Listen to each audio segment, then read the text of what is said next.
Hey guys, it's Merce. Welcome back to Harpies in the Trees, where I review horror books with a focus on the supernatural.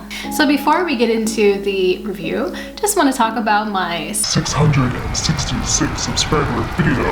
I am working on it, but I have come across a few things that I wasn't really super happy with. Mainly my costume really just wasn't having that feeling, you know? Like I put it on and I was just like, you know, this really isn't doing it for me. So I've ordered some new pieces, I've gotten some new accessories, so I'm really looking forward to those coming in.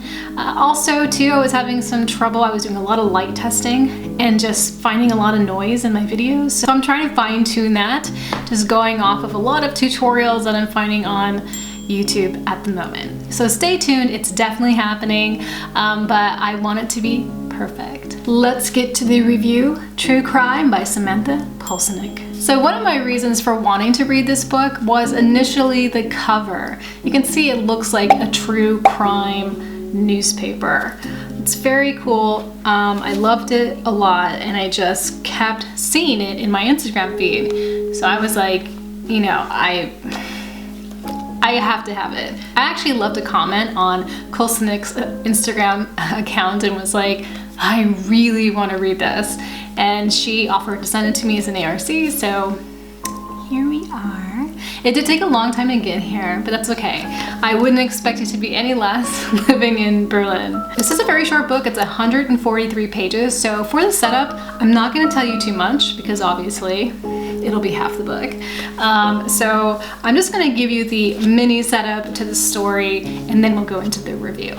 Our book opens with a teenage girl named Susie reading a true crime tabloid newspaper on her porch. The photo spares nothing, so you can see all the violence and how the body looks after receiving all of that violence. This specific true crime article is really special to Susie. It holds a special feeling.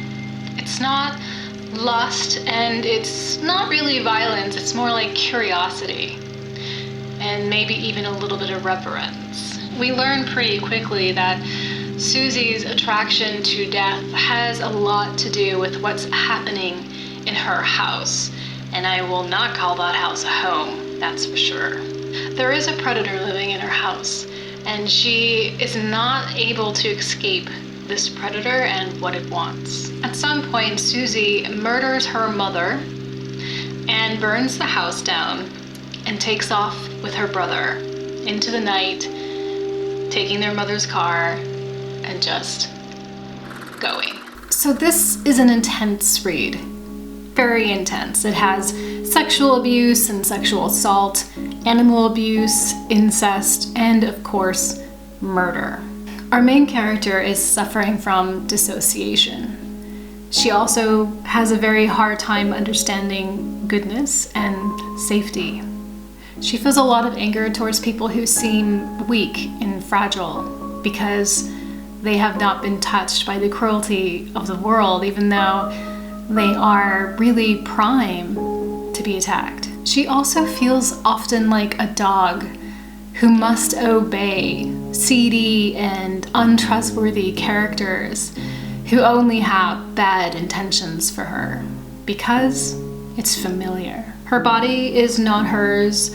She doesn't have any real autonomy, and she makes people feel very uncomfortable with just her presence, just her vibe, her energy, her aura.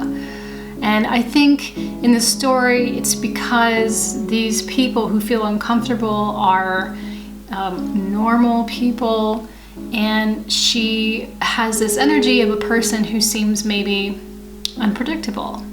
Like you're not sure if this person plays by the rules of society, or you're not sure if this person would do the right thing. And maybe it's not so much a thought as it is more of just a warning feeling. I didn't like her as a person, obviously because she has a lot of problems, but I felt a lot of compassion for her.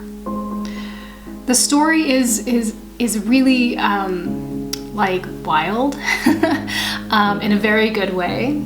If you've watched a lot of true crime documentaries, you know how crazy some of those stories can get, how weirdly connected or just how like just violence seems to follow them or something, right? It just seems so crazy. And this story about Susie just felt very fluid and very natural. It felt like it could definitely be a true crime story.